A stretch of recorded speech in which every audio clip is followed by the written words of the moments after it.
Pusat berpikirnya manusia itu suka tidak suka adanya di otak. Maka bertanya itu pada otak. Oke. Tetapi pertanyaannya, kenapa ketika kita sedang marah, sedang sedih, sedang happy, kok terasa di rongga dada kita? Ya, betul, Itu betul. sebetulnya tidak lebih dari yang namanya jalur saraf simpatis parasimpatis TOP. Hmm, Apa sebetulnya proses yang terjadi di otak? Disampaikan lewat jalur saraf itu, salah satunya nyampe ke rongga dada kita. Kita tidak bisa merasakan apa yang terjadi di otak. Apa yang terjadi di otak disalurkan ke tubuh-tubuh kita, mhm, salah satunya yang tentang emosi ke rongga dada ini. hmm. Makanya banyak orang berkata, coba tanya di hati kamu, apa yang terasa?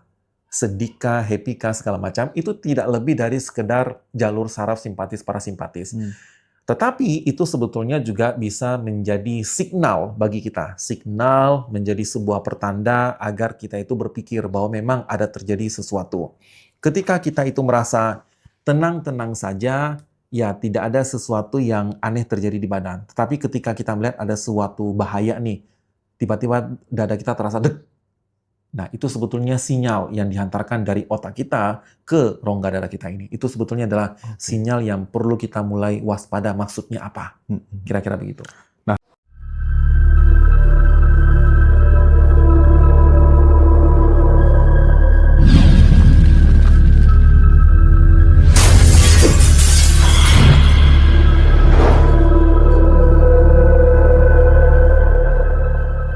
Ya.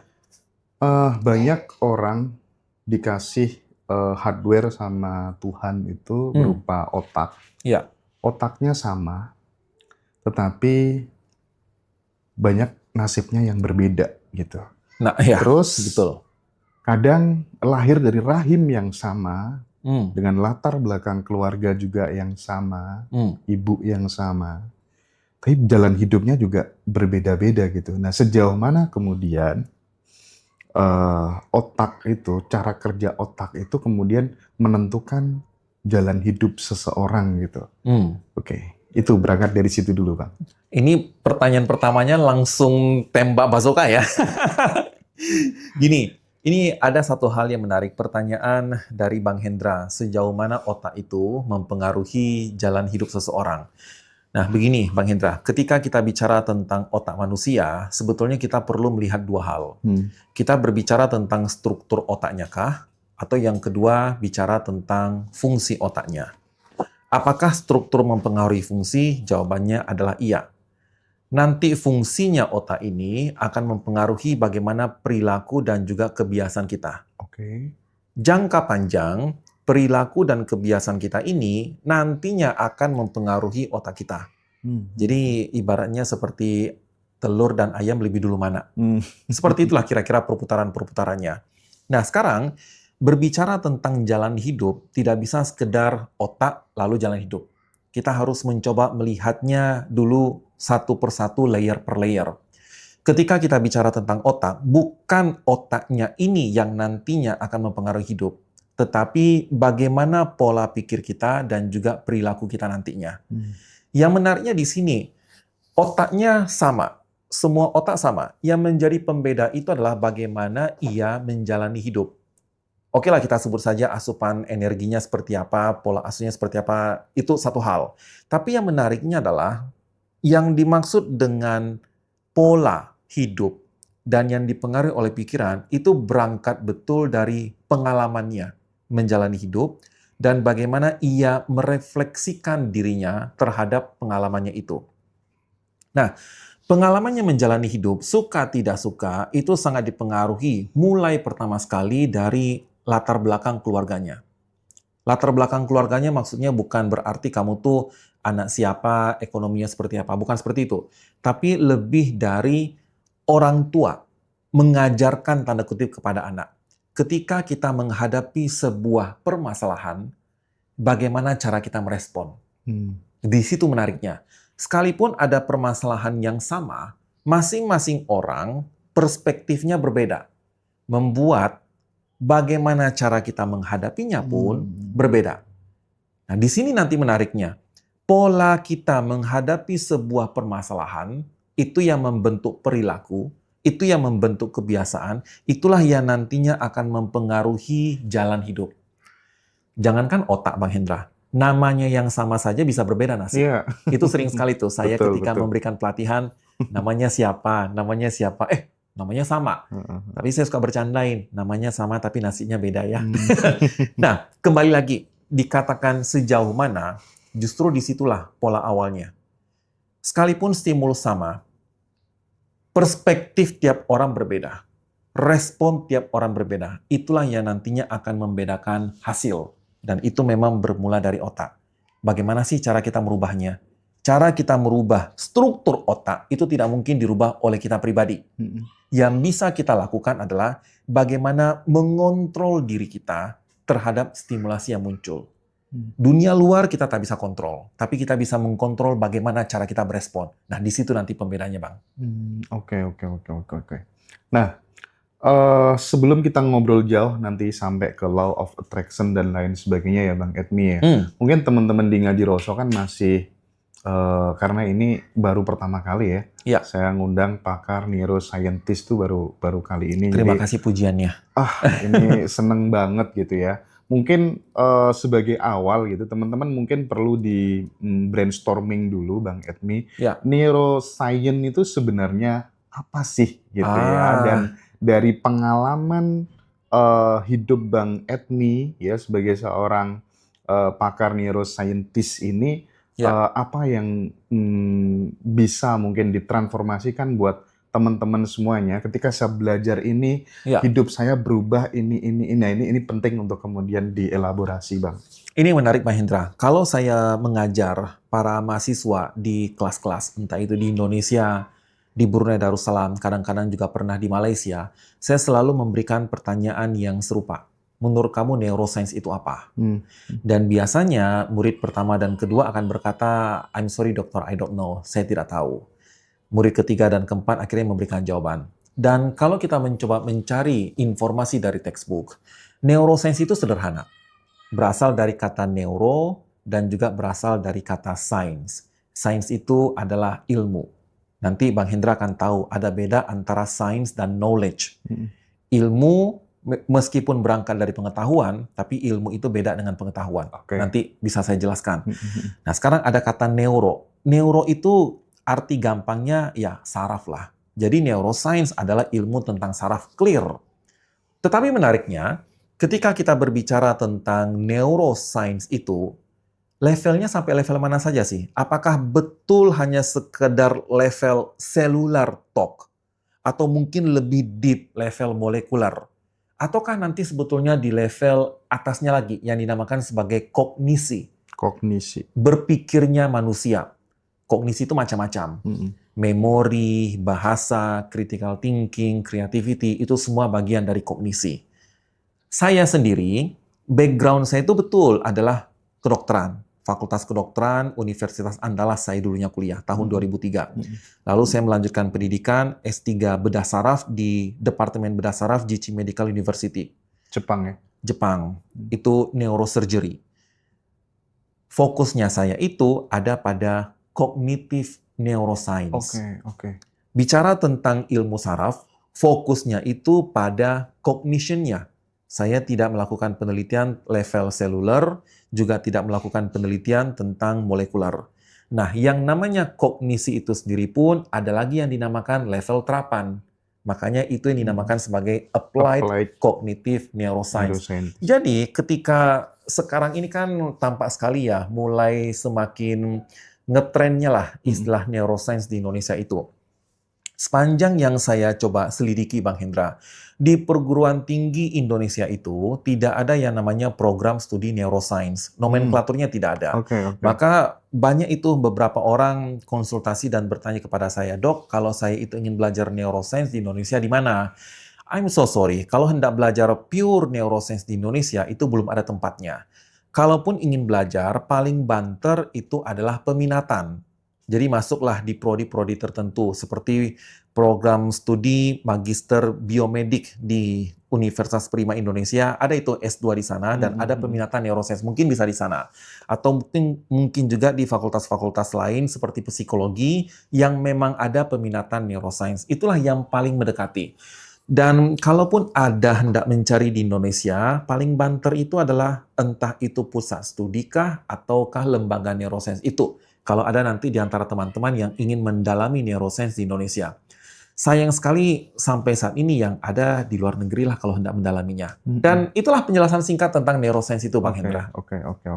Nah, Bang, mungkin ya di antara kita perspektif mainstream mungkin sering menganggap bahwa pikiran itu di di kepala, di otak gitu kan. Ya. Sementara perasaan itu di hati, di Oh jantung iya, dan iya, lain iya, sebagainya. betul.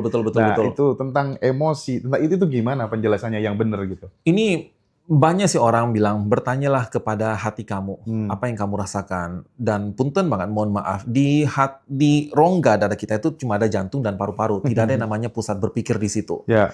Pusat berpikirnya manusia itu suka tidak suka adanya di otak. Maka bertanya itu pada otak. Tetapi pertanyaannya, kenapa ketika kita sedang marah, sedang sedih, sedang happy, kok terasa di rongga dada kita? Iya, betul. Itu sebetulnya tidak lebih dari yang namanya jalur saraf simpatis parasimpatis TOP. Apa sebetulnya proses yang terjadi di otak, disampaikan lewat jalur saraf itu, salah satunya nyampe ke rongga dada kita. Kita tidak bisa merasakan apa yang terjadi di otak. Apa yang terjadi di otak disalurkan ke tubuh-tubuh kita, salah satunya yang tentang emosi ke rongga dada ini.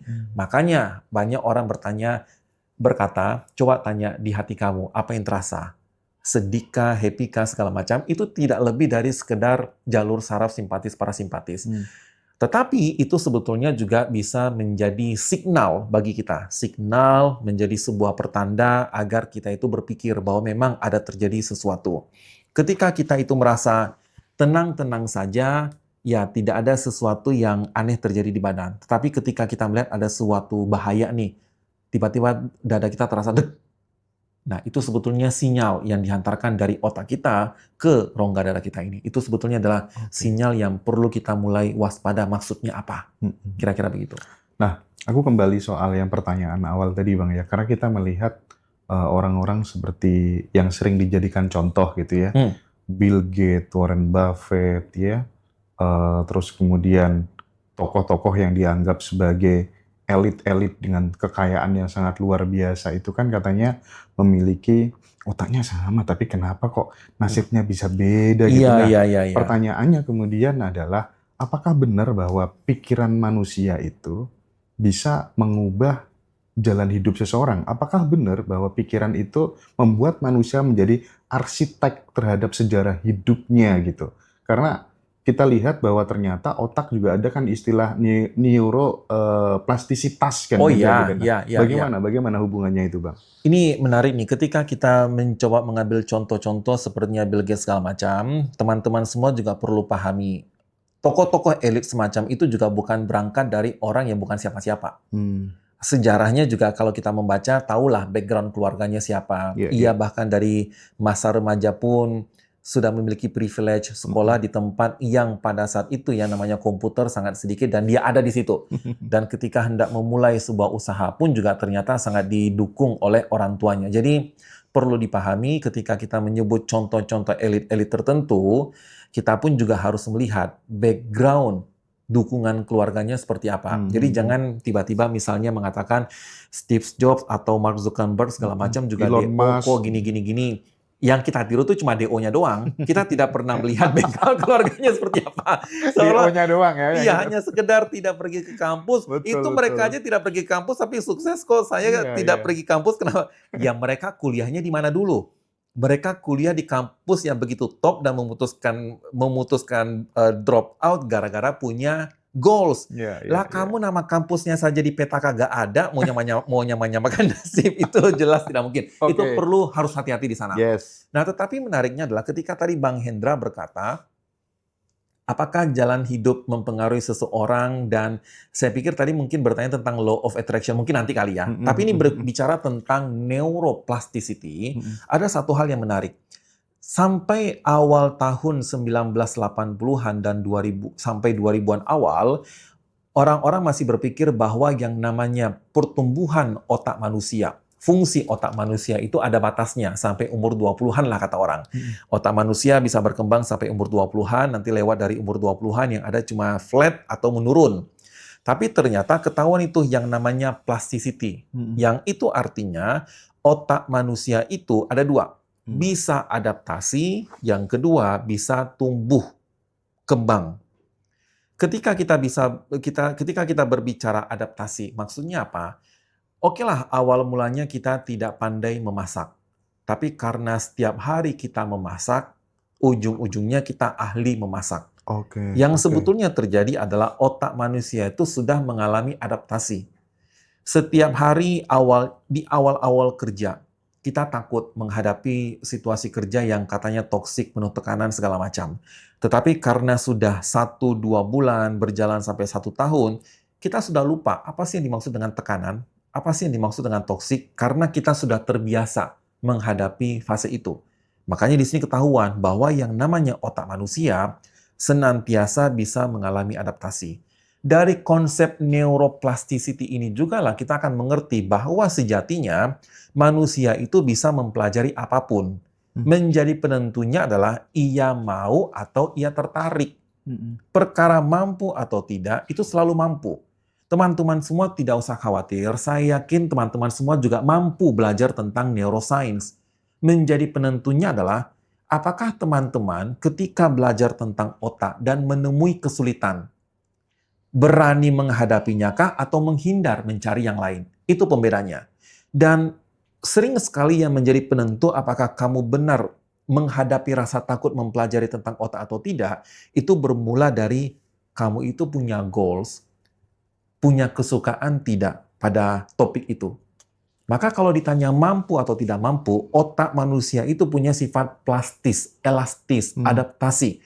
Tidak usah khawatir, bisa menjadi penentu mau atau tidak.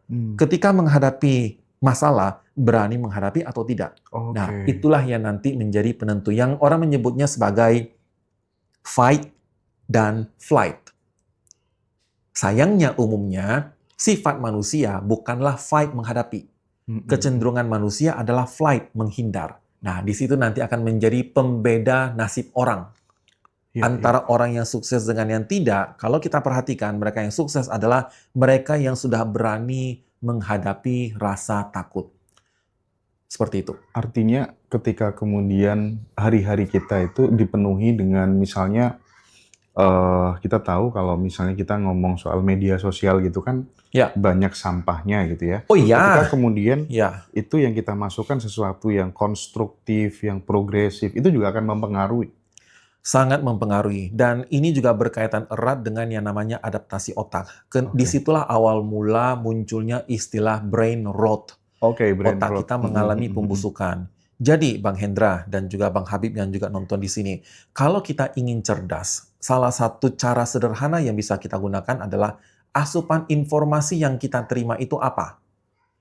Kalau informasi-informasi yang kita terima dari media sosial adalah konten-konten yang nirfaedah, tidak usah khawatir, kamu kelak akan jadi bodoh. Karena memang setiap hari yang kamu tonton adalah konten-konten nirfaedah. Jadi, apakah ada cara bodoh? Ada. Dan memang manusia perlu berusaha untuk menjadi bodoh kalau asupan itu adalah hal-hal yang jelek. Iya.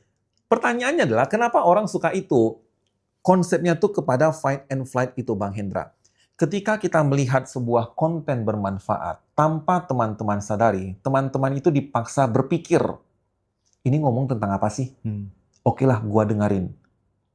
Tidak semua orang sanggup otaknya bertahan. Maka yang terjadi adalah, aduh ini berat banget, scroll. Wajar akhirnya melihat konten-konten yang cuma sekedar hahaha, mukul orang hahaha, menjatuhkan orang hahaha, ya mungkin disitulah level otaknya. Tapi pertanyaannya, ini bisa dirubah tidak? Bisa. Syaratnya satu, Ketika menghadapi informasi-informasi yang bermanfaat dan kamu cukup kesulitan mencerna, tahan dulu. Coba dengar baik-baik. Satu ketika kita berhasil memahami, teman-teman semua akan mengerti di detik itu, dari otak manusia, dari bagian dalam otak yang dinamakan sebagai sistem limbik, bagian otak yang namanya ventrotegmental area, akan dihasilkan hormon dopamin. Oke. Dihantarkan ke otak depan. Kita merasakan kepuasan. Oh iya, saya ternyata mengerti konten ini. Kita merasa puas. Yang terjadi berikutnya apa? Manusia itu hidup karena ada harapan. Hidup karena ada motivasi. Apa itu yang dimaksud dengan motivasi? Motivasi adalah dorongan diri kita untuk melakukan sebuah kegiatan agar tercapai yang namanya satisfaction, kepuasan.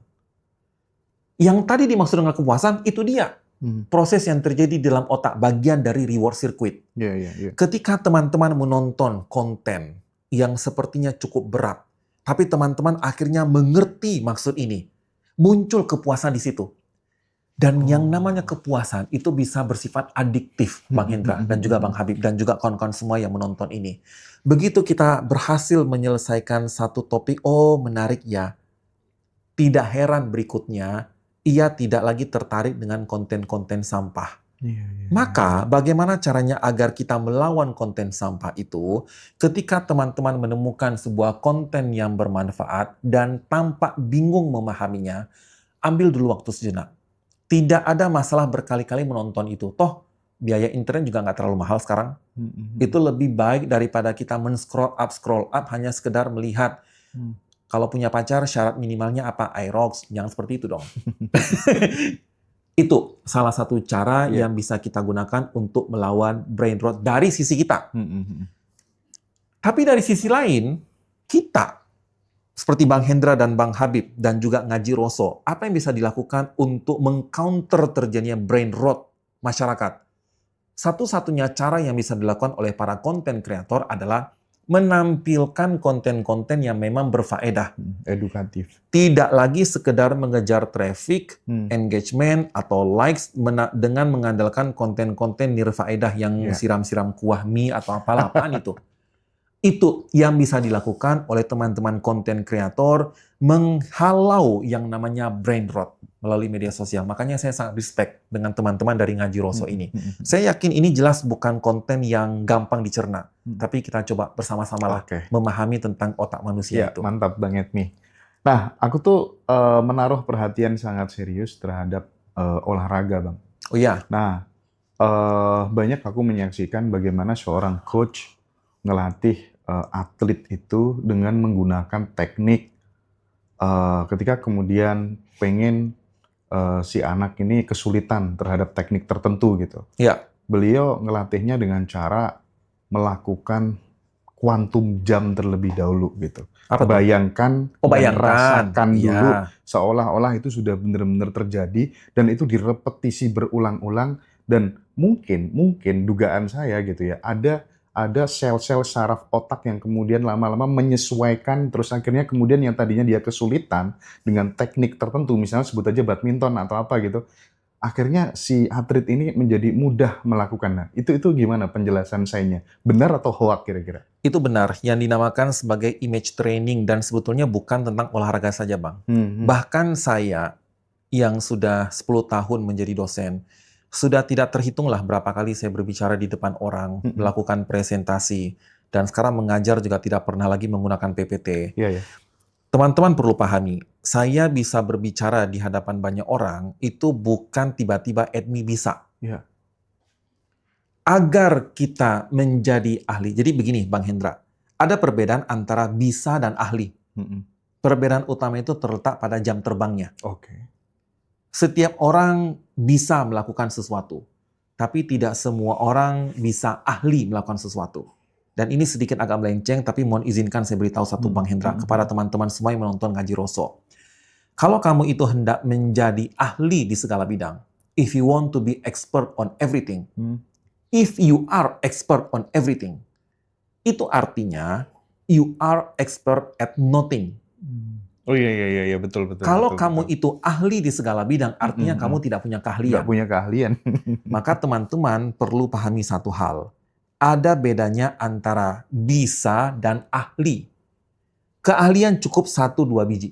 Itu namanya keahlian. Tapi untuk bisa sesuatu, itu bisa banyak hal. Iya. Pertanyaan tadi terkait dengan atlet segala macam dan saya presentasi. Bagaimana caranya agar kita bisa menjadi ahli dan semakin baik? Salah satu caranya adalah melalui experience. Makanya orang berkata jam terbang menentukan. Betul! Semakin tinggi jam terbang, apa sebetulnya yang terjadi di otak kita? Ini penjelasannya agak panjang, Iya, boleh nggak ya? apa-apa, Walaupun Bang, pertanyaan aman. satu, tapi saya menjelaskannya coba holistik lah. Ketika teman-teman melakukan sebuah tindakan, ada 2 regio otak manusia yang betul-betul punya peran penting. Yang pertama adalah otak depan, yang terletak di kening nih. Iya. Otak depan, khususnya daerah otak yang dinamakan sebagai prefrontal cortex. Adanya di alis, 1-2 jari di atas alis lah. Lalu yang kedua, ada yang dinamakan sebagai sistem limbik. Tadi saya sudah mention. Iya. Otak depan itulah tempat pusat berpikirnya manusia. Tentang kreativitas, tentang analitik, tentang imajinasi, semua ada di otak depan. Dan saya ngomong dulu satu hal ya. Kalau ada di antara teman-teman yang berpikir bahwa dominan otak kanan adalah kreatif, dominan Oke. otak kiri artinya analitik, please understand itu adalah hoax belaka. Iya. Teman-teman ngaji Roso, tolong jangan ulangi itu. Berpikir kritis, berpikir imajinasi, dan kreatif itu semua adalah tentang otak depan, bukan tentang otak kanan, bukan tentang otak kiri. Nah sekarang, tadi saya menyebut ada otak depan, lalu juga ada sistem limbik. Otak depan itu untuk berpikir secara logis. Sistem limbik itu untuk pengaturan emosi. Otak depan dan sistem limbik itu tidak bisa berjalan berbarengan seperti ini, Bang Hendra. Ia berjalan itu berlawanan arah. Maka, ketika sistem limbik yang mengatur emosi kita itu terlalu teraktivasi, di saat bersamaan, otak depan berpikir logis itu drop. Makanya kita jadi mengerti kenapa orang begitu marah atau begitu sedih tidak bisa berpikir logis. Karena memang tidak bisa berjalan berbarengan. Dalam hal ketika teman-teman itu melakukan sesuatu hal yang baru, seperti saya dulu diikutsertakan dalam tindakan operasi. Pertama sekali, saya ingat betul itu Bang Hendra, itu adalah kasus kronik subdural hematom itu namanya.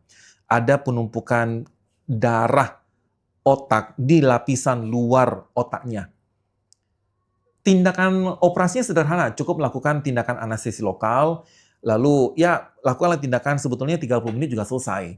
Tapi waktu itu pertama kalinya saya melakukan tindakan operasi butuh waktu sampai 2 jam. Kenapa? Apa sebetulnya yang terjadi pada saya waktu itu? Saya ketakutan luar biasa. Ketakutan luar biasa membuat bahkan pikiran saya pun juga tidak bisa logis, berpikir tenang, kritisnya pun udah nggak dapat lagi. Tetapi, seiring berjalannya waktu, karena sudah terbiasa, saya sudah lupa tuh yang namanya gugup itu.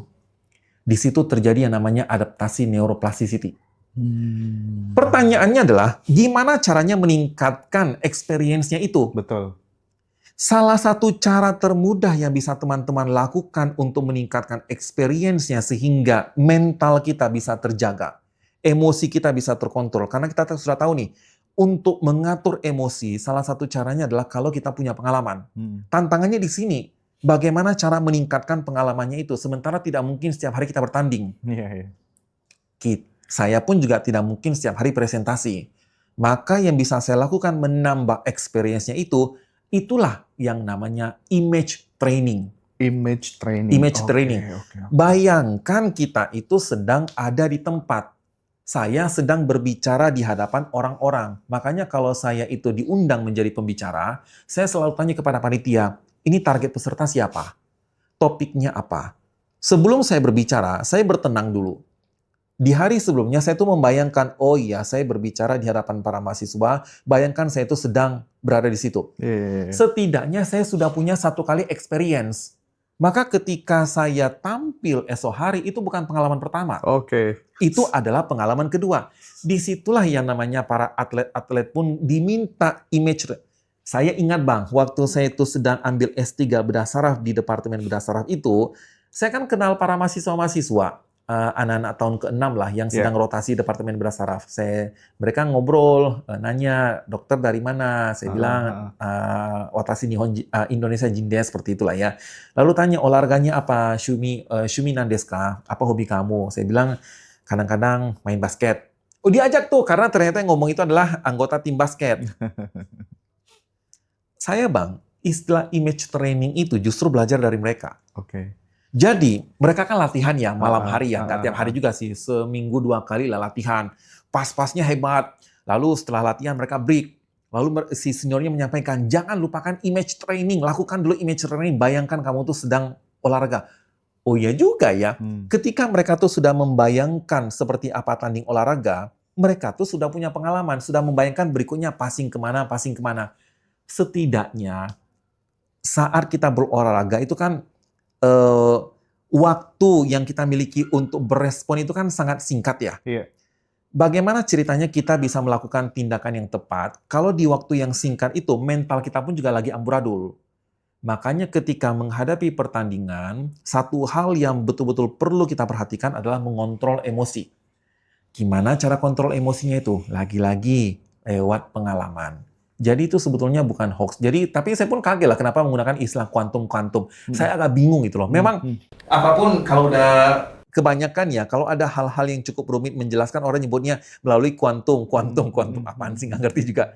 Itu dari sudut pandang otak dan Image perilaku training. dinamakan sebagai image training. Sesederhana bayangkan, nambah pengalaman, banyak pengalaman, emosi kita sudah terkontrol. Makanya segala macam tindakan lebih jitu. Kira-kira begitu, Bang Hendra. Oke.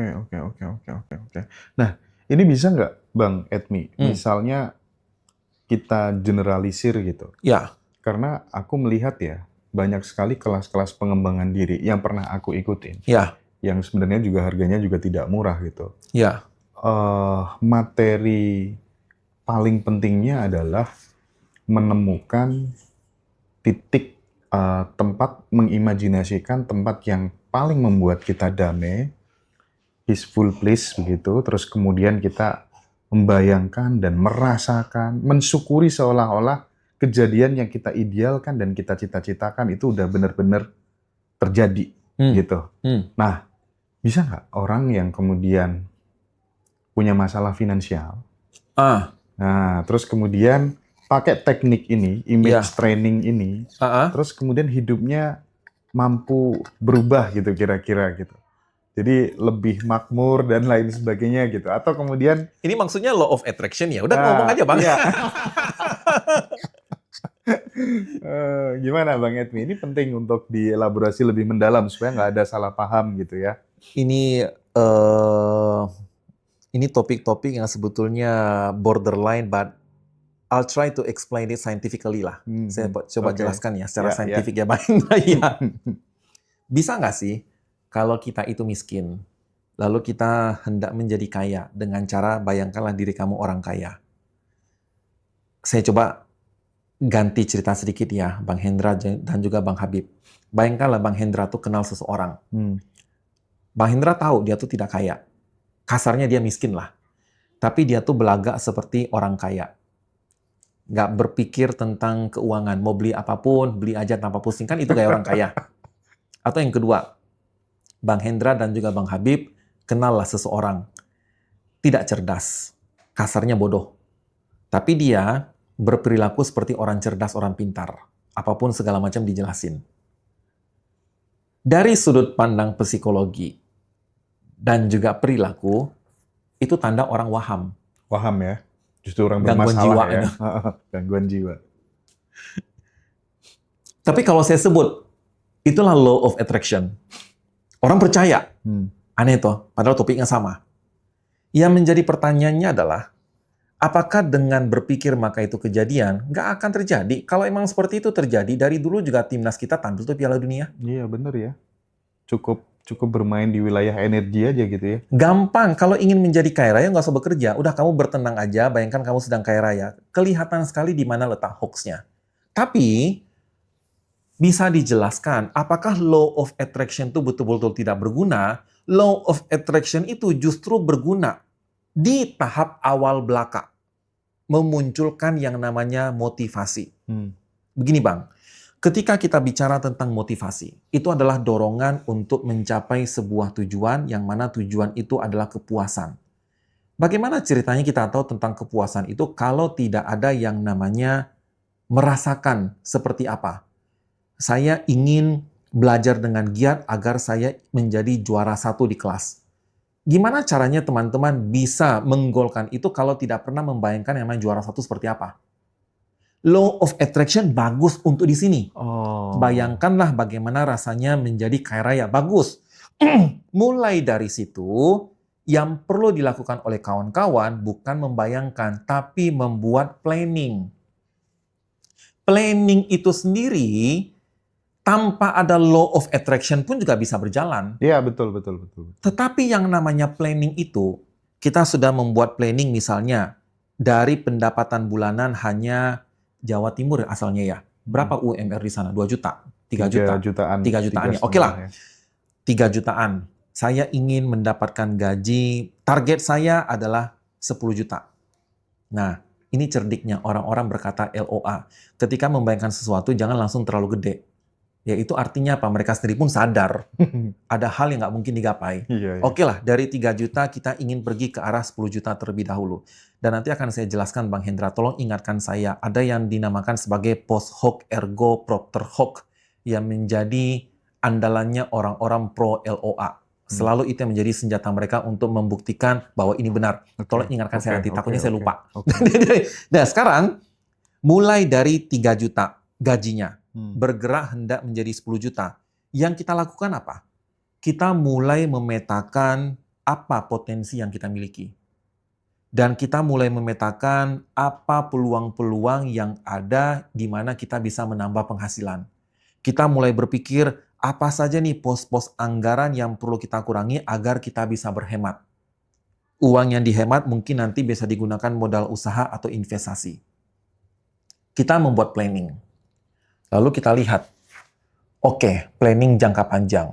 Lalu planning jangka panjang itu perlu kita pecah-pecah menjadi planning-planning kecil. Karena kita tahu, kalau planning terlalu besar, itu akan memberatkan pikiran kita.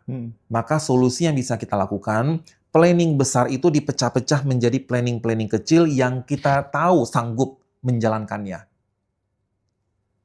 Bang Hendra, saya baru bicara tentang planning. Rempong tidak? Rempong. Rempong banget.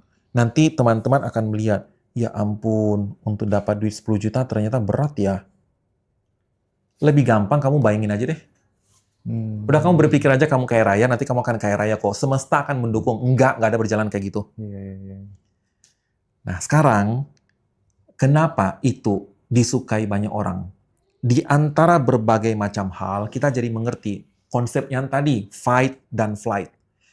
Berat loh dapatin uang 10 juta. Tidak semua orang berani menghadapi keluar dari zona nyaman itu. Ia mulai harus berhemat, ia mulai harus mencari klien-klien baru. Nggak semua orang bisa. Tapi semua orang bisa berkhayal. Ini fight. Manusia cenderung flight. Wajar akhirnya ke sini. Dan kenapa ini disukai? Hati-hati yang namanya false satisfaction trap. Pseudo satisfaction trap. Itu namanya. Kepuasan palsu. Apa maksudnya? Ketika teman-teman membayangkan saja mendapat penghasilan 10 juta per bulan dari yang awalnya 3 bulan, happy nggak? Puas nggak? Puas. Tapi itu namanya pseudo satisfaction trap. Teman-teman sudah terjebak pada kepuasan gua kaya, gua kaya, gua kaya. Padahal bukan gua merasa kaya, itulah yang membuat kita kaya. Yang membuat kita kaya raya itu ketika kita berani menghadapi rasa takut menjalankan planning-planningnya itu. Tapi memang betul, LOA ini oke banget untuk memboosting motivasi. Cukup di situ. Ketika teman-teman nantinya menghadapi rasa takut, ketika akhirnya, aduh mencari klien susah, aduh saya malah dimarahi oleh klien, udah mundur ah. Bagaimana menjaga motivasi? Udah coba ingat lagi. Apa sebetulnya harapan kamu? Bagaimana menyenangkannya mendapatkan penghasilan 10 juta per bulan? Di sini oke. Tapi sayangnya, hanya berbekal inilah yang membuat orang jadi teledor. Dan ini sebetulnya bukan LOE toh, namanya keren untuk penjualan. Tapi realitas sebenarnya untuk mencapai tujuan itu tidak lebih dari manajemen strategik. Dan di sini teman-teman perlu mengetahui, LOE itu munculnya dari mana? Dari mana? Kok akhir-akhir ini baru dengar LOE? LOE itu, ini ngaji Rosso ya, Iya. itu justru bermula di zaman dahulu dari konsep karma. LOE itu mulai dari konsep karma. Lalu di awal tahun 1900-an itu muncullah sebuah gerakan dari agama tertentu. Saya tidak menyebut nama agama ya Bang ya, karena saya menghindari konflik. Oke. Teman-teman silakan cari. Ada yang dinamakan sebagai Movement of Thought. Basisnya LOE itu. Oke. Redup. Karena ternyata agama itu pun juga menolak tanggapan seperti itu, bahwa kehidupan terjadi hanya dari pikiran. Kalau agama kan meyakini ya bahwa kehidupan itu ditentukan oleh Yang Maha Kuasa, oleh Allah, oleh Tuhan. Jadi bahkan agama itu pun juga mulai menolak. Lalu di awal tahun 2000-an muncul lagi tuh beken. Orang-orang seumuran saya, generasi milenial, pasti pernah mendengar buku yang begitu terkenal, The Secret. The Secret. Konsep The Secret adalah LOE. Beken banget tahun 2006. Oprah Winfrey, segala macam artis-artis terkenal memperkenalkanlah. Tapi redup kembali.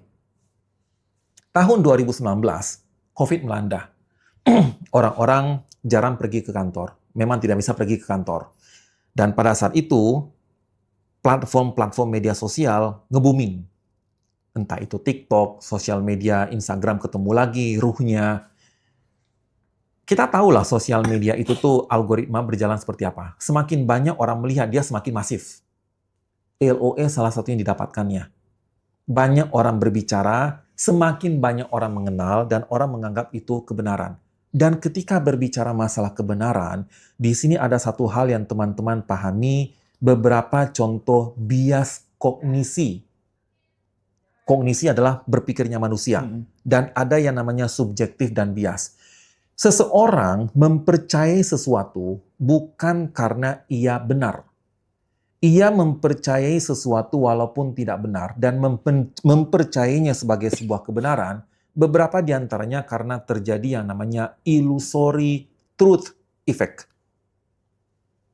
Ada yang namanya ilusi frekuensi. Kita mempercayai itu karena kita sering mendengarnya. Di antara teman-teman semua yang menonton ngaji Rosso sekarang, mungkin masih ada yang percaya bahwa otak kanan adalah kreatif, otak kiri adalah analitik. Karena memang itu yang ia dengar selama ini. Berkali-kali ia dengar itu, maka itulah yang dianggap sebagai sebuah kebenaran, walaupun itu adalah hoax. Ada yang dinamakan sebagai referral theory. Manusia ketika mendengar sebuah informasi, dan jika informasi itu pernah ia dengar sebelumnya, itu dianggap sebagai sebuah kebenaran. Banyak orang menyebut LOE, LOE, LOE. Muncullah yang namanya bandwagon effect. Karena lingkungan sekitar banyak menyebut tentang itu, kita merasa itu adalah sebuah kebenaran. Padahal tidak demikian. Dan di sini banyak di antara teman-teman juga yang menunjukkan bahwa saya hidup selama ini dengan LOE. Saya percaya LOE karena saya itu dengan menerapkan LOE pendapatan saya menjadi hampir 100 juta per bulan. Itulah yang dinamakan sebagai cacat logika. Yang tadi saya sebut sebagai post hoc ergo propter hoc. Gimana tuh? Sebuah kejadian, misalnya B, terjadi setelah kejadian A. Okay. Maka orang menganggap A sebagai penyebab B. Itulah senjata teman-teman yang selalu menghantam orang-orang yang mengkritisi LOE. Saya percaya LOE karena saya terapkan itu, gaji saya jadi naik. Itu cacat logika. Gimana kalau saya sebut gara-gara doa ibu? Kenapa nggak menyebut gara-gara doa ibu kamu kaya raya? Kenapa kamu menyebut gara-gara LOE-nya? Hanya gara-gara saya terapin maka kaya raya? Gara-gara kamu pernah nolong orang yang hidupnya sangat menderita dan gara-gara kamu tolong dia bisa selamat dari penderitaannya. Bisa seperti itu toh. Tapi kenapa memilihnya langsung LOE? Itu satu hal yang perlu kita hati-hati. Saya tidak ngomong tentang agama di sini, Bang. Saya betul-betul ngomong scientific logika lah di sini bermainnya. Artinya variabel untuk kemudian tercapainya itu banyak gitu. Dan kenapa tidak menyebut? Bahkan lucunya begini, saya terapkan LOE kodok, lalu dengan karena adanya LOE, saya bikinlah vision board, bikin planning. Ya itu yang bikin kamu tuh sukses. bukan pada LOE-nya. Vision board-nya. Vision board itulah yang sebetulnya planning. Oke.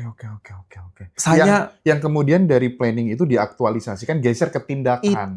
itulah yang membuat teman-teman sukses. LOE kenapa diyakini? Ya siapa orang yang tidak senang membayangkan dirinya kaya? Ada satisfaction di sini. Proses-prosesnya tidak ada proses satisfaction di sini. Ini adalah proses pain semuanya. Nah, berani nggak hadapi pain? Dan ini loh Bang, kalau ditanya, ada nggak sih penelitian-penelitian yang membuktikan LOE? Saya juga coba mencari. Tidak ada penelitian spesifik ngomong tentang LOE. Yang ada adalah justru melihat apa yang terjadi kepada orang-orang yang menerapkan LOE. Misalnya, ada seorang wanita. Ia mendambakan seorang laki-laki. Padahal ia sudah bersuami. Dan ia terapkan LOE-nya itulah. Saya berpikir nanti dia akan jadi suami saya, nanti dia akan jadi suami saya. Yang terjadi adalah rumah tangganya hancur. Dan orang-orang yang menerapkan seperti itu punya potensi sangat tinggi memiliki perilaku victim blaming nantinya. Ia akan menyalahkan situasi di luarnya kenapa gagal. Dan kalau ada orang-orang yang sepertinya tidak berhasil menerapkan LOE, biasanya ia akan dipersalahkan menganggap pikiran kamu belum lurus. Nah, hal-hal semacam itulah yang akhirnya membuat konsep seperti ini menjadi salah kaprah. Ya perkara masalah tauhid itu biarlah orang yang ahli menjawabnya. Tapi yang sebetulnya terjadi teman-teman, ketika di antara teman-teman berkata dengan LOE maka saya berhasil, pahamilah yang membuat teman-teman berhasil justru hal sederhana yang namanya manajemen strategik ini. Tapi ini kan istilahnya nggak laku Bang. Istilah-istilah yang sebetulnya sangat sederhana, managerial talk lah itu. Marketable ya. Tidak marketable dan disitulah harus hati-hati. Tapi gini, aku pengen masuk lebih dalam ke ini Bang Edmi. Ya. Jadi dengan kemudian misalnya, oke nih masih naik sepeda motor. Ya. Terus kemudian lihat, oh ini nanti bakal jadi rumahku, bakal jadi kantorku, gitu kan? Iya. Banyak orang yang berhasil dalam hidupnya dalam konteks finansial yang menceritakan itu sebagai sebuah kenyataan dalam hidupnya. Dulu aku cuman bilang begini terus, aku repetisi, aku ulang-ulang, dan sekarang kemudian aku bener-bener bisa membeli rumah ini gitu. Nah, yang jadi masalah gini, karena kan di dalam beberapa kelas-kelas pengembangan diri itu kan membuat law of attraction bagaimana supaya kemudian itu masuk ke subconscious mind kita gitu. Dan ketika sudah masuk ke situ, supaya bisa geser ke tindakan gitu.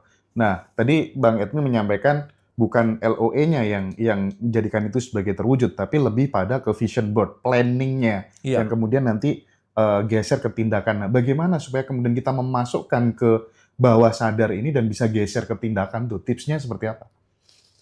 Ada satu hal yang sebetulnya menarik perhatian saya dari ucapan Bang Hendra itu. Ketika berkata, saya memikirkan rumah itu, akhirnya saya dapat. Sayangnya, orang-orang itu tidak bercerita bagaimana cara dapatkan rumahnya. Pengorbanan macam apa yang ia lakukan. Ia bekerja dari berapa jam sehari menjadi berapa jam sehari. Iya, benar-benar. Sering sekali cerita-cerita semacam itu yang terputus. Padahal itulah yang menjadi penentu. Tapi kan mana ada orang menceritakan sisi gelapnya, Bang? Orang menjadi sifat manusia, orang menceritakan kesuksesan. Tapi jarang sekali bercerita apa pahit-pahitnya yang ia alami untuk mencapai sukses itu. Ini nggak menjual, karena ini memperlihatkan pain. Dan kita paham bahwa kita sebagai social being, ketika orang-orang bercerita tentang inilah pengorbanan yang ia lakukan, pendengar pun juga akan merasakan sakitnya pengorbanan itu. Ya nggak akan laku. Tapi kalau cuma bayangkan dapat A, dapat B, dapat C, hanya dengan berpikir, oh happy banget. Nah sekarang pertanyaan Abang, mulai dari berpikir sampai akhirnya menjadi tindakan. Sederhana seperti yang saya sebut tadi Bang. Ada yang dinamakan sebagai fight and flight, tadi juga ada konsepnya. Kalau tantangannya itu terlalu besar, sebagai contoh, kalau hendak menulis disertasi, atau teman-teman yang sedang S1, menulis skripsi, apa yang ada dalam bayangan? Berat skripsi itu. Oh iya dong. Kita membayangkan nanti ketemu dosennya gimana, skripsi setebal apa, lalu mencari referensi seperti apa, berapa hari saya harus bergadang. Dari awal sudah berat toh. Udah kamu bayangkan aja lah, kamu sukses S1, emang skripsinya nongol? Hal-hal sederhana seperti itu aja lah saya tanya. Bayangkan kamu tuh udah dapat hasil skripsinya nongol kah? Ya kagak. Semesta mendukung kah? Ya kagak. Kita tahu skripsi, udah kita bikin judul. Bersama dosen, bersama dosen, nanti kita bikin timetable. Kita targetkan skripsi ini akan selesai dalam waktu 6 bulan. Oke, 6 bulan setelah itu kita submit agar nanti publish setidaknya dalam waktu 3-6 bulan. Jadi total kita sudah siapkan selama 1 tahun. Dalam 1 tahun kita bekerjanya hanya di 6 bulan pertama. 6 bulan berikutnya fokus pada submission dan revisi. 6 bulan ini kita coba pecah-pecah. Kita mulai dari kamu coba bikin apa pokok-pokok pikiran, apa ide-ide, apa yang melatar belakangi kamu. Udah pikirkan itu dulu. Nanti di bulan kedua baru kita coba mencari apa saja sih teori-teori pendukung. Nanti di bulan ketiga kita coba berpikir tentang metodologi. Dan bagaimana pelaksanaannya. Yeah. 1 bulan ini pun kita pecah menjadi pekan per pekan. Yang jelas 1 pekan ini kamu sudah kasih 5 judul. Nanti kita diskusikan sama-sama apa yang paling cocok dengan kesukaan kamu. Setelah itu kita coba tentukan apa saja contoh-contoh paper yang mendukung. Kita pecah satu persatu. Kalau udah dipecah satu persatu, di hadapan kita, ini bukanlah masalah besar yang kita perlu takut hadapi. Kita sudah memecah apa yang mau kita lakukan sampai pada level kita sanggup melakukannya. Kita sudah meyakini itu, tak ada lagi yang namanya flight. Kita bisa fight di situ. Selesaikan satu persatu. Nah, yang menjadi masalahnya, ini kan dipecah-pecah nih. Pasti akan ada fase-fase kamu menyerah. Disitulah LOE berlaku. Nggak apa-apa. Kamu ingat lagi lah betapa menyenangkannya ini skripsi selesai. Untuk memaintain motivasi. Ini tepat. Biar tetap semangat. Betul, tetapi ketika menyatakan hanya dengan berpikir semesta mendukung, itu salah kaprah. Teman-teman perlu paham, untuk mencapai kesuksesan lagi-lagi hal-hal yang sederhana seperti ini. Tapi ini memang nggak laku bahasanya. Oke. Bang Edmi, kalau misalnya kita geser dari LOE, Law of Attraction ini berubah menjadi The Law of Becoming misalnya. The Law of Becoming. Seperti halnya tadi yang kita bayangkan dan rasakan, jadi emosinya itu benar-benar sudah kita dapatkan saat ini dan kita syukuri. Dan meskipun mungkin selama 24 jam itu cukup kita lakukan selama 5 menit atau berapa, pas di saat gelombang otak kita berada di theta atau alpha gitu misalnya gitu. Nah, apakah itu cukup berkontribusi untuk kemudian semesta membantu diri kita untuk menemukan caranya? Cara menjadi tidak penting lagi tuh, setuju nggak dengan statement itu? Menemukan cara atau menemukan ide itu sebetulnya ada 2 hal berbeda, Bang. Pertama, ketika kita hendak memulai sesuatu, ada nggak sih caranya menghacking otak kita agar kita tidak lagi takut melakukan sesuatu? Ada caranya. Teman-teman pasti pernah mendengar yang istilahnya itu procrastinate, menunda. Kalau kita berpikir seseorang menunda mengerjakan skripsi karena malas, sebetulnya bukan begitu. Penundaan itu terjadi karena kita stres. Procrastination, penundaan itu tidak lebih dari coping mechanism ketika kita menghadapi stres. Mana ada orang yang menunda bermain video game? Menunda bermain bola. Karena itu tidak memberikan stres apapun ke dirinya. Orang menunda-menunda pekerjaan sampai deadline gara-gara ia stres menghadapi pekerjaan itu. Kenapa ia akhirnya bisa mengerjakan ketika deadline? Karena ketika deadline, ia menghadapi posisi mau dapat reward atau punishment. Ia berada dalam kondisi state loss aversion. Ia tidak mau lagi mengalami kerugian. Kalau nanti gua nggak kerjakan, nanti gua dihukum oleh bos gue. Gua nggak mau dihukum, akhirnya udahlah saya kerjakan. Tapi itu bukan motivasi. Bagaimana caranya agar kita tidak lagi mengalami yang namanya stres? Pertama, dipecah-pecah targetnya. Kita kalau udah mecah-mecah, kita tahu kita tidak takut. Lalu yang kedua, kalau masih takut bagaimana? Ambil waktu sejenak. Ada yang dinamakan sebagai 5-second rules. Udah bertenang dulu, bernafas dengan baik, dengan tenang, tarik nafas, hembus nafas, tarik nafas, hembus nafas kira-kira 5 detik. Setelah itu apa? Setelah itu lakukan. Cara terbaik untuk melakukan sesuatu adalah dengan melakukannya saja. Dan di sini menariknya, misalnya ketika teman-teman sudah berniat untuk olahraga pagi, paginya, besok aja deh. Besoknya lagi deh. Kenapa kita menunda? Karena kita tahu kalau kita hendak berolahraga, bangun pagi, ganti pakaian, pasang sepatu, berlari-lari berkeringat, pain ototnya, nanti pulang ke rumah harus mandi segera, ganti pakaian, udah terlalu banyak. Tapi ketika teman-teman memutuskan bertenang, lalu udah ayo lari. Tanpa disadari kita sudah berlari 30 menit. Cara terbaik untuk melakukan sesuatu adalah memang dengan memulainya saja. Yang bisa kita kontrol, kita coba pecah-pecah ketakutan itu menjadi pokok-pokok pikiran yang kecil, tugas-tugas yang kecil. Setidaknya itu sudah membantu. Disitulah cara kita bisa memulainya. Dan lagi-lagi yang namanya semesta mendukung, saya masih tidak mengerti konsep semesta mendukung di sini, tapi itu sesungguhnya memang dimulai dari diri kita. Nah sekarang, ada nggak sih caranya kita tidak menunda sesuatu? Disitulah perlu yang namanya kehidupan sosial.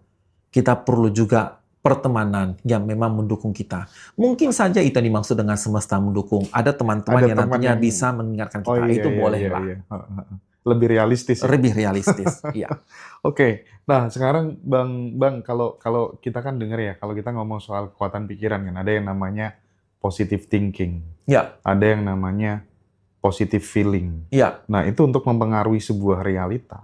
Iya, itu lebih kuat mana? Iya. Itu memang ada istilahnya tuh, apa nama istilahnya ya? Aduh, bla bla bla law lah itu istilahnya. I'm so sorry Bang, saya agak lupa nama law-nya itu. Dia bilang kalau kita memikirkan sesuatu yang jelek, cenderung itu akan terjadi. Sebetulnya konsepnya begini. Itulah yang dinamakan sebagai adaptive subconscious sebetulnya. Kekuatan pikiran apa akan terjadi. Begini, kita ini kan punya pengalaman dalam hidup. Pengalaman-pengalaman itu informasinya ditarik oleh tubuh kita dari berbagai macam sensor. Suasana ruangannya seperti apa, suasana orang-orang ketika menatap kita seperti apa. Kita tahu nih, kapan kondisi dahulu kita merasakan kesenangan, kapan kondisi dahulu, oh ini ada pertentangan, kapan kondisi dahulu akan muncul masalah. Ketika kita menghadapi rasa senang, rasa tenang, ataupun menghadapi masalah, kita mengingat situasinya juga. Bukan hanya masalahnya, tapi situasinya. Situasi yang sama inilah yang terbaca di masa depan oleh tubuh kita. Maka ketika teman-teman merasakan sesuatu yang disebut dengan intuisi, itu tidak lebih dari kumpulan informasi zaman dahulu. Kita merasakan, aduh ini suasananya nggak enak nih. Suasana nggak enak itu bukan hanya sekedar pikiran, tapi kita membaca lingkungan.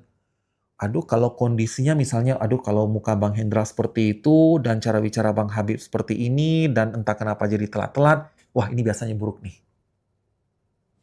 Yang dimaksud dengan membaca lingkungan, ya itulah. Bukan hanya perkara masalah, tapi lingkungan yang mengitari sekitarnya itulah yang tertanam dalam diri kita tanpa disadari. Yang muncul karena kita sudah terbiasa menghadapi itu. Dan itulah yang muncul di masa depan, maka kita bisa memprediksi nih, oh iya, ini kondisinya bagus nih, ini kondisinya jelek nih. Kalau kita hendak syuting, pengalaman Bang Hendra, wah, kalau cuacanya seperti ini, jalanan tidak macet, apapun datang on time, biasanya hasilnya bagus nih. Lalu ada suatu ketika, karena Bang Hendra sudah ribuan kali men-take video, waduh, ini jalanannya sudah macet, lalu cuacanya juga nggak bagus, orangnya dikontak berkali-kali nggak pernah diangkat. Itulah sebetulnya pengalaman-pengalaman masa lalu yang tersimpan dalam memorinya Bang Hendra, yang nantinya akan ketemu lagi di masa depan. Di situ kita akan tahu nih, yang namanya pikiran nantinya akan baik, akan buruk. Sebetulnya itulah kumpulan informasi-informasi zaman dahulu. Begitu Bang Hendra. Nah, aku masih ingin memperjelas itu tadi Bang, bahwa kan katanya pikiran sama perasaan tuh beda. Sebenarnya beda nggak sih? Perasaan Vibrasi, yang vibrasi. kita rasakan di sini itu tidak lebih dari bahasa otak yang disampaikan lewat jalur simpatis parasimpatis. Jadi kalau dikatakan sama atau tidak, sejatinya adalah ia saling terikat. Oke. Apa yang terjadi di otak itulah yang dihantarkan ke rongga dada kita melalui saraf-sarafnya. Oke. Sebentar. Misal nih, kita berpikir positif nih, aku berdoa dapat jodoh tahun 2030 misalnya gitu ya. Iya. Oke, doanya positif, tiap Iya. malam doa tahajud gitu. Tapi yang bergetar di tubuhnya selama 24 jam itu, Iya. perasaan-perasaan kayak takut, jodoh susah, dan lain sebagainya. Nah, yang lebih cepat mempengaruhi realitas yang mana? Getaran itu tadi atau yang sebaliknya? Ada satu hal yang saya pelajari begini Bang, dan juga teman-teman perlu pahami. 80% apa yang kita khawatirkan, itu nyatanya nggak akan terjadi. Tidak terjadi. Betul. Iya benar. Dan ada satu lagi nasihat yang betul-betul saya dengarkan baik-baik Bang. Zaman dahulu, sampai beberapa tahun yang lalu, hidup saya itu hidup yang penuh stres. Sampai beberapa tahun yang lalu, 2 atau 3 tahun lalu lah. Hidupnya Bang Edmi? Iya. Apa yang membuat saya stres ini bukan tentang duit loh. Yang stresnya itu apa? Saya itu sibuk mengkhawatirkan sesuatu yang akan terjadi di masa depan. Ketidakpastian di masa depan. Aduh, memikirkan nanti uang gue bagaimana, nanti pekerjaan gue bagaimana, sampai saya lupa menikmati yang namanya present day. Itu kan bahasa Inggris, hari ini kan adalah present, hadiah. Saking sibuk memikirkan ketakutan di masa depan, saya bahkan tidak lagi menikmati masa ini. Dan itu ternyata berpengaruh ke dalam hidup saya. Begitu takut memikirkan masa depan, emosi kita terganggu, termanifestasikan dalam perilaku kita sehari-hari. Itu kan akan terbaca oleh lingkungan sekitar. Maka akhirnya saya paham, ya sudah, yang namanya hidup, kalau nggak dapat, ya itu artinya nggak rezeki. Kalau dapat, alhamdulillah. Dan bagaimana akhirnya mencapai taraf wisdom seperti itu? Itu sesungguhnya adalah pengalaman juga. Tapi di sini menariknya Bang, orang punya banyak pengalaman. Tapi ada orang-orang yang banyak pengalaman, cuma bertambah tua. Ada yang banyak pengalaman, akhirnya menjadi dewasa. Pembedanya apa? Pembedanya adalah pada refleksi yang dilakukan. Bukan refleksi pijet loh. Iya. Reflektif terhadap pengalamannya itu. Oke. Ia belajar dari apa yang terjadi di masa lalu untuk perbaikan ke depannya. Oh iya ya, kalau gua coba ngotot-ngototan dapat project, biasanya juga nggak akan dapat. Toh walaupun saya stres-stres juga, saya belum tahu tentu itu akan dapat. Jadi untuk apa saya stres dari sekarang? Udah, kita nikmatilah. Karena sudah melewati fase itulah, sekarang saya lebih santai menjalani hidup. Ya karena untuk di masa depan, ya apa yang kita ketahui? Betul kita harus mempersiapkan masa depan. Tapi selain itu apa? Dengan kita mengkhawatirkan, itu tidak akan mengubah keadaan. Makanya saya ingat sekali dengan ucapannya almarhum Gus Dur itu, Bang Hendra. Anekdot, tapi itu sering diceritakan orang. Ketika ada seseorang yang menyampaikan keluh kesah kepada almarhum Gus Dur. Gus, saya ada masalah ini. Lalu Gus Dur bertanya, ada solusinya nggak? Ada. Ya udah, ngapain kau pikirin?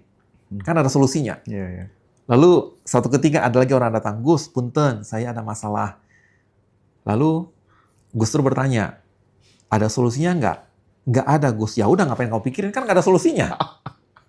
Itu sebetulnya contoh begitu gamblang. Udahlah, kita nikmati masa sekarang. Masa yang akan datang juga nggak ada yang tahu. Kalau emang nggak bisa ngapa-ngapain, ya buat apa? Ada sesuatu yang memang di luar kontrol kita, Bang. Sesuatu yang di luar kontrol, masa depan di luar kontrol. Tapi kan kita bisa mengontrol diri sendiri. Kita sudah berdoa, ya Allah, datangkanlah aku jodoh di tahun 2030.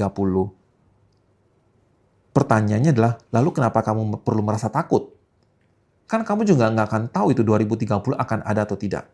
Dan ada satu hal, ini berkaitan dengan agama sih Bang, bukan berkaitan dengan neuroscience. Jadi mohon dimaklumi, saya tidak akan menyebut agama-agama tertentu. Tapi begini, kalau kita meminta sesuatu pada Tuhan, katanya Tuhan itu memberi jawaban dengan 3 cara. Pertama, oke lah, saya kasih kamu langsung. Atau yang kedua, tunggu, saya kasih nanti di waktu terbaik. Lalu yang ketiga, saya kasih yang lebih bagus. Jawaban ketiga adalah enggak, saya kasih kamu lebih bagus. Bang Hendra tahu tidak? Waktu saya SMA, keinginan saya itu bukan di kedokteran. Keinginan saya itu masuk di HI, hubungan internasional. Hubungan internasional, oke. Tapi namanya orang tua lah. Almarhum papi saya, profesor. Ibu saya, mami saya, profesor juga. Pingin anak-anak itu menjadi dokter. Ya, doa orang tua lain berlaku. Yang terjadi adalah selama semester 1, semester 2, udah ancur-ancuran tuh IP saya. Jadi kalau ada orang yang bertanya, emang kamu pernah nasakom? Saya lah orangnya. Pernah mengalami fase nasakom. Saya tidak pernah mengalami fase seperti kebanyakan mahasiswa sekarang yang cum laude. Enggak, saya tidak pernah mengalami itu. Berapa IP-nya dulu? IP-nya berapa dulu? 1,8. Ya itu adalah realita masa lalu yang saya tidak bisa rubah. Saya hanya bisa menertawakannya. Semester 1, 1,8. Semester 2, 1,9. Itulah etnik. Nah, saya tetap denial. Saya tidak mau menjadi mahasiswa kedokteran. Saya maunya HI, pengen jadi diplomat gitu loh. Jangan-jangan gitu cara Tuhan ngejawab. Saya akhirnya menemukan ilmu sosial justru ketika saya itu menjalani pendidikan doktoral bedah saraf. Bang Hendra tahu tidak? Istilah neuromarketing itu justru saya dengar pertama sekali di Departemen Bedah Saraf. Setiap hari Selasa, kami para dokter-dokter bedah saraf itu kumpul di sekretariat. Kami inilah makan siang bersama sambil mendengar presentasi dari medical representative dan juga presentasi dari Center for Advanced Medical Imaging. Di situ peneliti di sana, associate professor menerangkan tentang neuromarketing sedang ngetrend di awal tahun 2000-an. Karena kan saya berangkat S3-nya itu tahun 2010 ya. Pertama sekalinya saya mendengar tentang neuromarketing. Justru dari bedah saraf. Siapa menyangka itu? Di situ saya akan tahu, oh ternyata ada toh gabungan antara neuroscience dengan ilmu sosial. Muncul namanya neuromarketing. Lalu ada lagi yang namanya leadership, neuro leadership. Itulah yang dulu saya kembangkan, saya bersama tim kembangkan bersama Bank Indonesia Institute dan juga UHAMKA mengembangkan neuro leadership yang juga sekarang saya kembangkan di Brunei Darussalam. Ilmu-ilmu sosial yang dulu begitu saya suka, ternyata tergabungkan dengan neuroscience yang saya dapatkan di dunia kedokteran.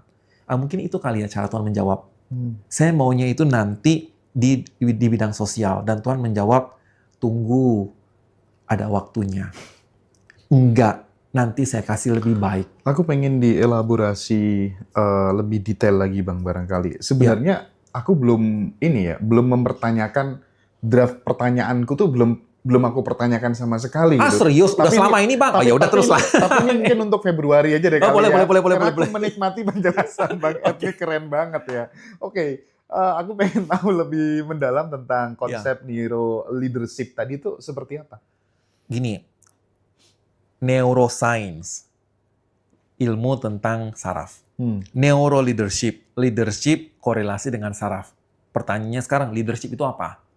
Berbagai macam definisi ada. Tapi berdasarkan pemahaman saya pribadi, membaca dari banyak referensi, saya menemukan satu benang merah. Leadership itu sesungguhnya adalah seni menggerakkan orang untuk mencapai tujuan tertentu. Itu leadership. Dan teman-teman perlu bedakan antara leadership dengan manajemen. Beda antara leader dengan manager. Walaupun banyak sekali kasus-kasus leader merangkap manajer itu ada. Tapi sebetulnya tugas utama itu berbeda. Leader itu tentang manusia. Manager itu tentang tugas, project.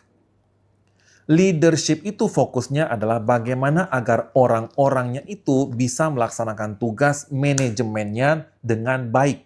Itulah tugas leader. Leader itu make the right things. Manager make the things right. Saya bukan ahli di bidang manajemen, saya ahli neuroscientist, tapi saya memang harus pelajari inilah Bang Hendra, karena memang itulah yang dikembangkan, neuro leadership. Lalu apa dengan neuronya itu?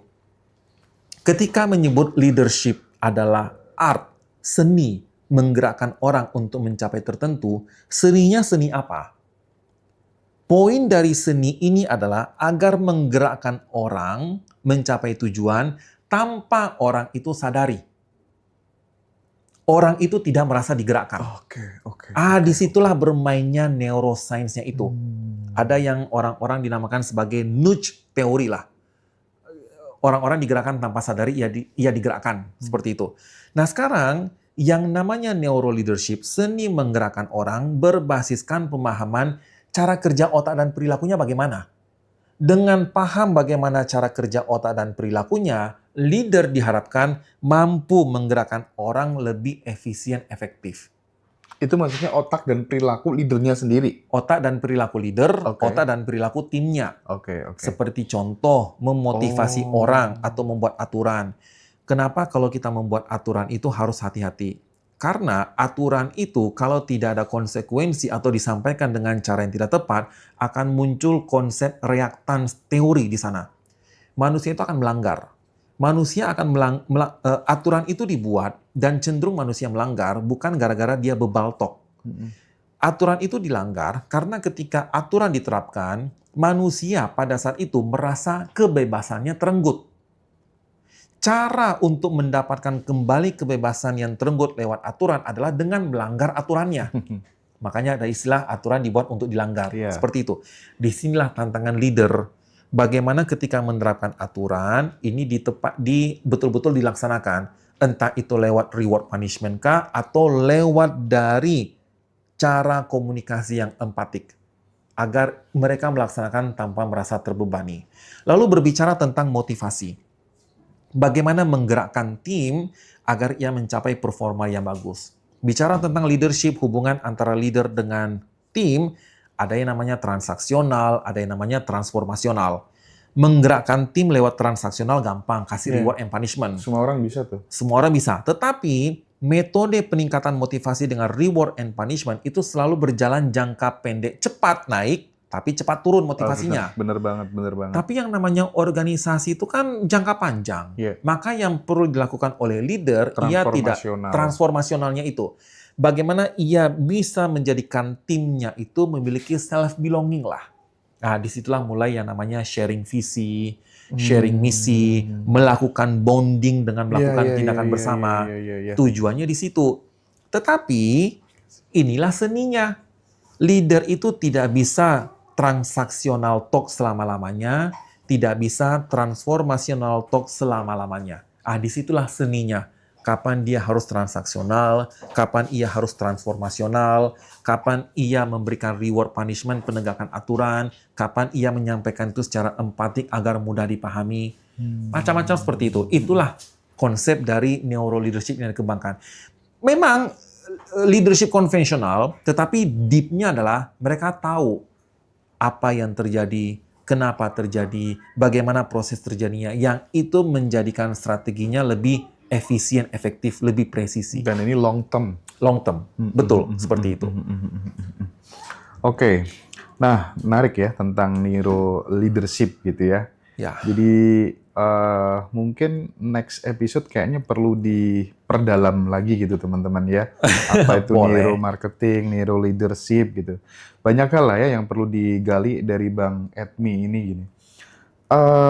Aku pernah dengar Bang Edmi kalau katanya sistem atau cara kerja, kita kan pernah dengar yang namanya mikrokosmos, makrokosmos gitu ya. Saya tuh suka bingung lah Bang dengan istilah kosmos, gini aja deh, bukan metalurgi, metafisika ya, tapi boleh gimana Bang? Kata apa tuh namanya, ada beberapa tokoh ya bilang bahwa cara kerja otak sebenarnya mirip dengan cara kerja semesta gitu. Oleh sebab itu, maksudnya alam semesta gitu. Nggak tahu itu ada risetnya apa enggak gitu. Makanya kan diajarkan jika kemudian pikiranmu selaras dengan perasaan, dengan tindakan, maka itu semesta juga akan menjawab dan lain sebagainya. Ada penelitiannya nggak sih kalau cara kerja otak sistem yang ada di dalam kepala kita itu mirip dengan cara kerja alam semesta? Bang Hendra, ada satu hal yang betul-betul diajarkan oleh guru saya, Profesor Eiji Watanabe. Dia supervisor saya dan juga kepala Departemen Bedah Saraf waktu itu. Dia bilang begini, Edmi, saintis itu, akademisi itu, salah boleh, bohong jangan. Nah sekarang pertanyaan Bang Hendra, saya harus jujur jawab Bang, saya nggak tahu itu. kaitan antara apa yang terjadi di otak dengan semesta akan berjalan selaras. I'm so sorry Bang, saya tidak bisa menjawab karena saya betul-betul tidak mengerti konsep itu. Dan ketika orang berkata nanti pikiran selaras dengan tubuh, perasaan, nanti alam semesta mendukung, harus hati-hatinya di sini adalah ketika saya pribadi, personal, menjelaskan sesuatu, itu setidaknya adalah sesuatu yang bisa dipertanggungjawabkan, referensinya dari mana. Disitulah bedanya antara ilmu dan pengetahuan. Bedanya ilmu dan pengetahuan, pengetahuan itu adalah sesuatu hal yang sudah menjadi wawasan umum kita.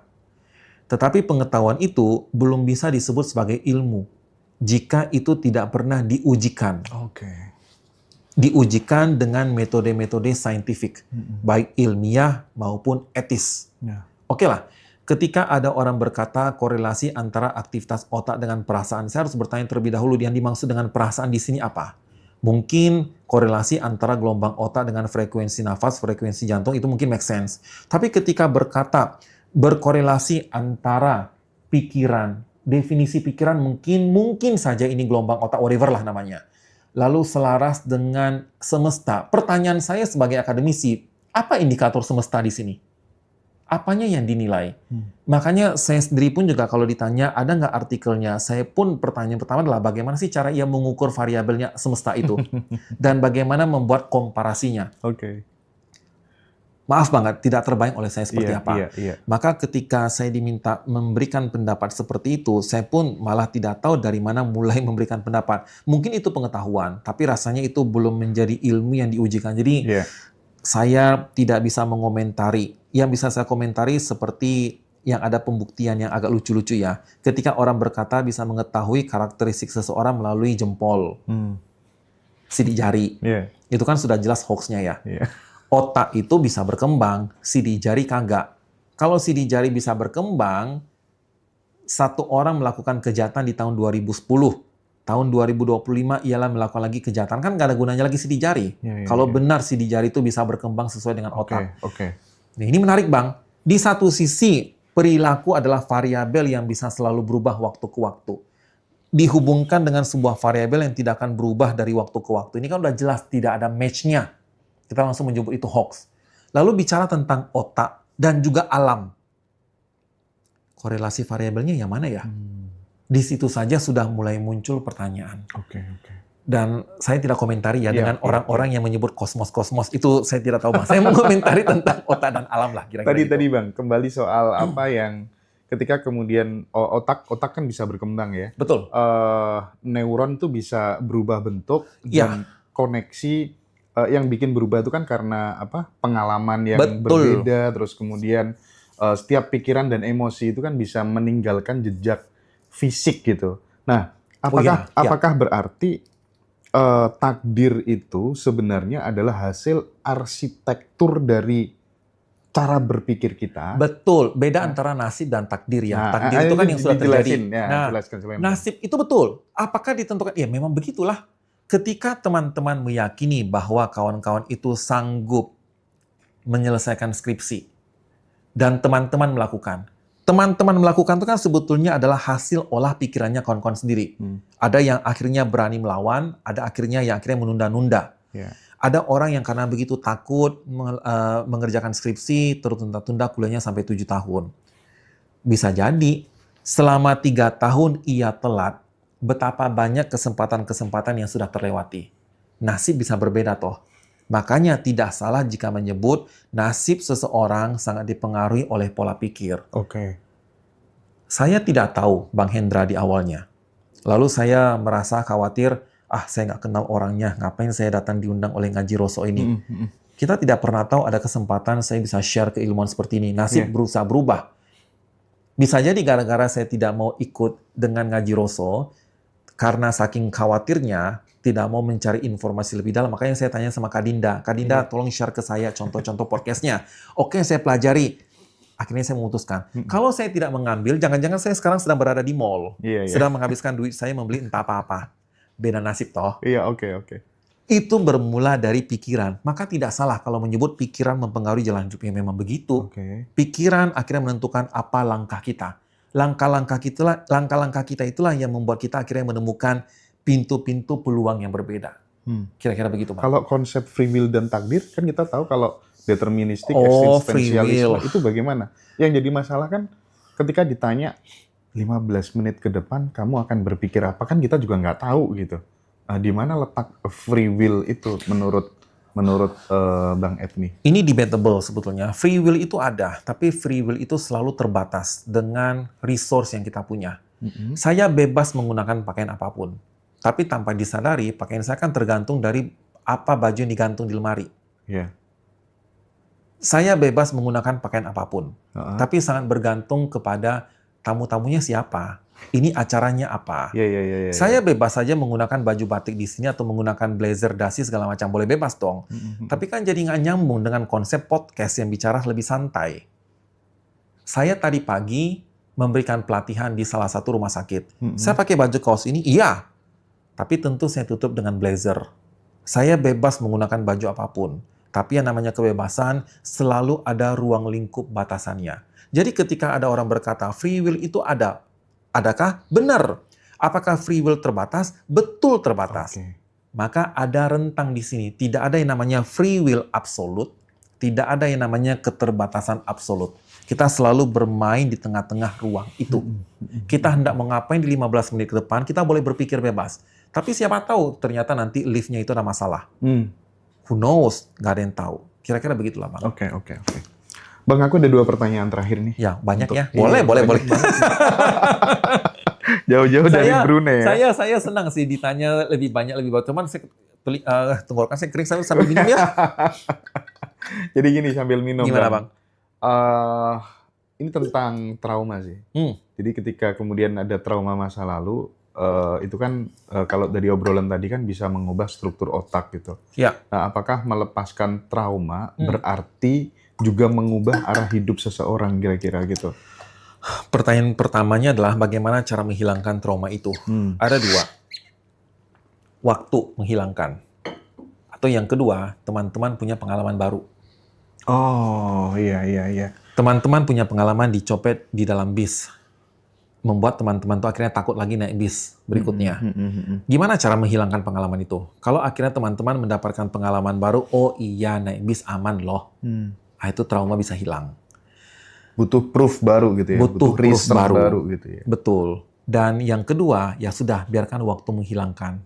Kenapa waktu menghilangkan? Karena kita sudah ditimpa lagi dengan informasi-informasi yang baru. Tetapi ada kalanya orang-orang yang saking begitu takutnya tidak lagi berani berbuat. Nah, pada saat itulah diperlukan yang namanya kolega. Kolega yang betul-betul menemani kita menjalani itu bersama-sama. Bukan sekedar menasihati, udah nggak usah khawatir, bukan seperti itu. Tapi memang ia temani bersama-sama. Ada orang takut naik bis, temannya sebaiknya sih tidak hanya berkata, udah ngapain takut, jangan begitu. Udah, gua temenin kamu naik bis. Agar ia mendapatkan pengalaman baru dan ia berhasil melewati rasa takutnya itu. Nah, itulah kira-kira yang bisa kita lakukan menghadapi trauma. Apakah trauma itu nanti akan mempengaruhi hidup kita? Ya, iya, contohnya orang-orang yang tidak berani naik bis tentu mendapatkan peluang-peluang yang berbeda nantinya. Jawabannya tuh realistis banget deh, seneng aku. Terakhir, Bang. Iya, saya gimana realistis supaya ya. Kemudian ya harus gitu dong. Iya. Gimana supaya kita itu bisa konsisten jadi bos dari pikiran kita? Maaf nih ya, ketika kemudian kita ini sering terombang-ambing oleh yang namanya pikiran gitu kan. Bahkan kemudian saat kita ke-trigger sesuatu gitu juga, aduh langsung galau, langsung sedih dan lain sebagainya gitu. Nah, supaya kita bener-bener jadi bos itu kan bisa mengendalikan, bisa menyetel pikiran kita, stay of awareness gitu loh. Jadi kita bener-bener, sekarangnya lagi rame orang bicara soal menjadi penyaksi, buat kesadaran murni dan lain sebagainya gitu. Nah, apa mungkin respon dari Bang Edmi ya tentang kesadaran yang menyaksikan pikiran, kesadaran yang menjadi bos dari pikiran sehingga tidak larut ke dalam pikiran itu sendiri gitu.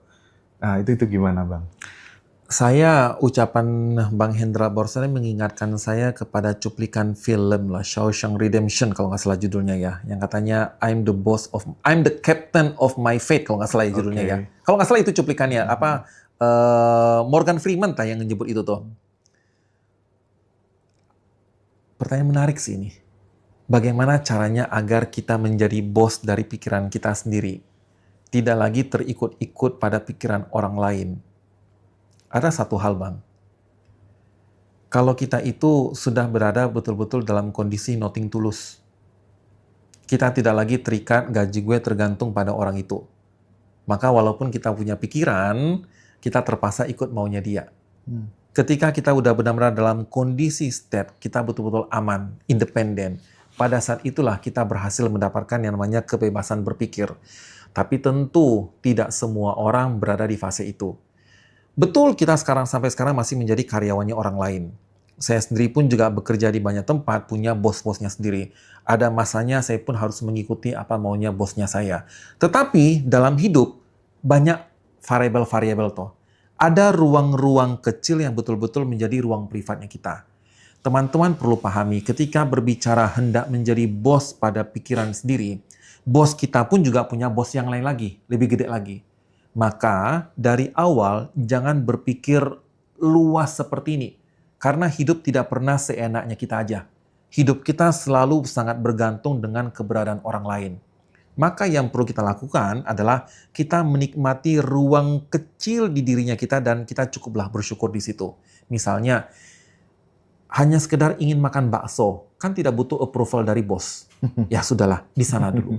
Pada saat kita ingin merasa happy ketika nonton bioskop, kan tidak perlu nunggu approval dari bos kita. Kita nikmatilah dari hal-hal yang kecil. Yang saya khawatirkan adalah ketika kita berpikir menjadi bos dari pikiran kita sendiri, kita kadang berpikir hal yang terlalu luas terlebih dahulu. Sampai melupakan yang namanya milik kita adalah ruang lingkup yang sangat kecil.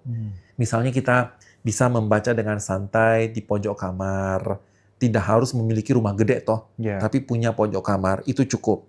Jadi itu yang bisa saya sarankan kepada teman-teman semua. Menjadi bos dalam pikiran sendiri, kita harus berpikir pikiran itu seluas apa dulu. Lingkungan seluas apa dulu. Kita mulai dari yang kecil. Itu kira-kira, Bang. Oke. Wow. Kenyang banget ya teman-teman semuanya yang live di TikTok. Iya, teman-teman kenyang, yang saya lapar nih sekarang nih.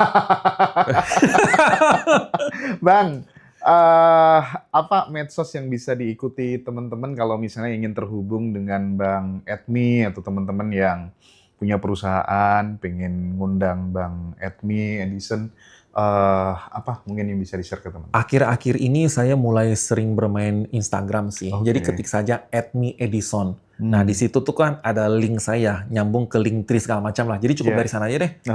Nama lengkap saya itu kan Rizky Edmi Edison ya. Cuman dipikir-pikir kalau sepanjang-panjang itu, kebanyakan orang-orang akan manggil saya tuh Rizky dahulu. Jadi ya udahlah, Edmi Edison aja.